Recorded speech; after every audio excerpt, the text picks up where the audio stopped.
Hello and welcome back to the channel. Today, I'm playing the Magnus bot and taking one piece off the board each game until I win. We'll start with the extra rook and make our way down. I'll start with d4.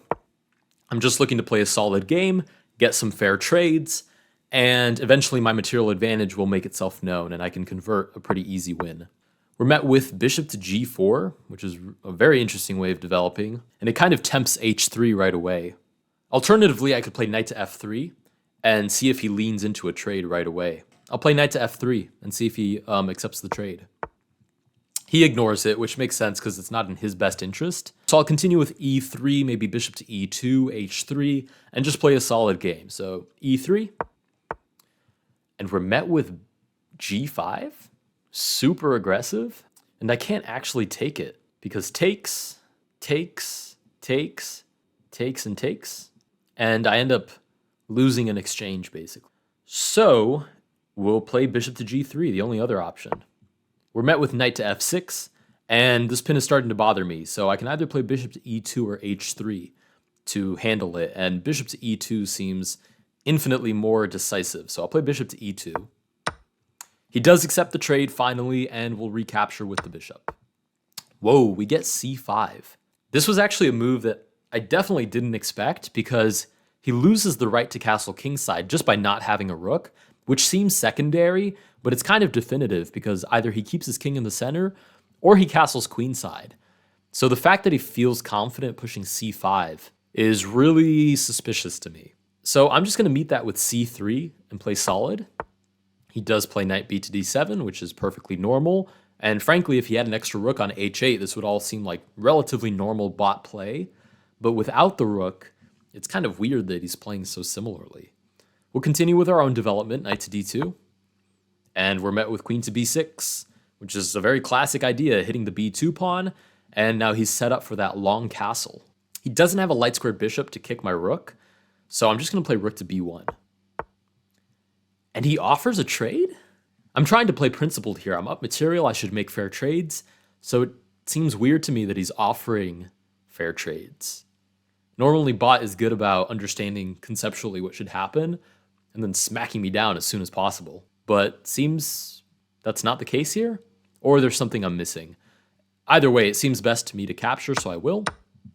He recaptures, makes sense. Now I have to kind of make a decision because I could commit to short castle, but with this g5 pawn so far advanced, it's a little bit scary. It feels like long castles, and now I'm racing against the engine to see who's more capable of creating an effective attack. To the point that I almost prefer something like taking the pawn on c5. Should he recapture, I play knight to b3, and I'm just looking for slow, subtle trades. Keep the position kind of open so we don't go into a decisive you attack me and I attack you. That usually doesn't end well against the engine. The only issue I have with capturing is after recaptures knight b3, he could just ignore it with knight to d7 and then look for that e5 push. But at that point, the center is more open. It seems more possible to look for fair trades. So against my intuition, I am going to take on c5. He recaptures as expected and will offer that trade. And there it is. He does play knight to d7. And we will meet that with castles. I mean, I don't see how he's going to start his attack without something like h5, g4. And that requires a rook, which he does not have right now. So I will castle. We'll figure this out the hard way. He plays queen to e7, which I'm assuming is some kind of enigmatic maneuver that I'm not understanding right now. But I, for one, will continue to play principled chess, and I'll play rook to e1. And my idea is e4, breaking open the center, because that's where the king is. So rook to e1. We're met with knight to e5. Very strange. I guess it makes sense, because after e4 takes, he can just take on e4, which is boldly assuming that I'm not going to sack the rook for the knight and the pawn and then just play up a piece, but he's right. I don't think I will. Unless I can't find a better option. Because if I get in one of these kind of stuck positions, which the engine is really good at finding, where suddenly, we're afraid of g4, bishop back to e2, and I'm up a whole rook and somehow I don't have any good moves. You know what? I'm not really interested in playing that, so I will push e4 anyways. He captures, and we'll recapture with the queen. And bye-bye, rook. We'll take you for a knight and a pawn. And we get long castles. We've done relatively well trading off the pieces we've needed to. And it might be time to take a step back and play queen to e2, rook to d1, and then either we trade or he gets off my open file.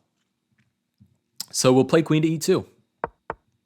We're met with rook to d5, which I really wasn't expecting. I was expecting queen to d7, challenging this idea, and rook to d5, frankly, doesn't make a lot of sense to me. I don't see where he's trying to go, so I will continue with my plan. Rook to d1.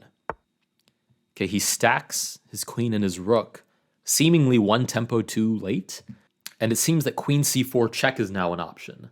If the king moves over, I take on d5, he recaptures with the pawn. I could play queen to c5, kind of offering the queen trade. Queen to e5, looking for e1. We get check, queen, king here, check, king back maybe. g3, and you're definitely not going to mate me. So we'll play that, queen c4 check. We get a queen trade? That's huge. Okay, this is crushing now. I take, you take, I take, you take. I'm up a piece. I just have to make sure you don't get a passed pawn, and this is completely crushing. So we'll trade, and it looks like this challenge is going to end on the first piece, because now I just activate my king. I look for ways to take his pawns with my knight, and this should be completely winning. So king f1, and here comes the king. He captures the center quite well, and I will continue with king to d3. The macro plan is basically knight to d2, so he doesn't get any kingside pass pawns, and then I'll just march my own pawns down to the other side. So I'll start with c4, breaking open his center, and he actually does take it, which we will recapture, no problem. And now knight back to d2 as planned. We're met with f5, and we'll start pushing our own pass pawns with b4. We get king to e6, and we'll continue pushing. We get e4, which is going nowhere, so b5. We get h4, and I just have to make sure he doesn't get some kind of tricky pawn breakthrough. We'll play a5. We get g4. Let me see, b6, f4, b7, and I get away. So b6 takes, king to d6. King moves over, and you're not going to stop my pawn and stop me from taking all of your pawns. So b6, he takes, we recapture. King to d7, king to d4. Okay, now he just has no idea what to do. So king to e5, we'll just take all his pawns and then promote. And I mean, since we're here anyways, let's just promote the other one too. All right, and then easy peasy ladders mate. All right, we beat Magnus just down one singular rook. Please like and subscribe if you enjoyed this video. Leave any other video ideas down in the comments below, and I will see you guys in the next one.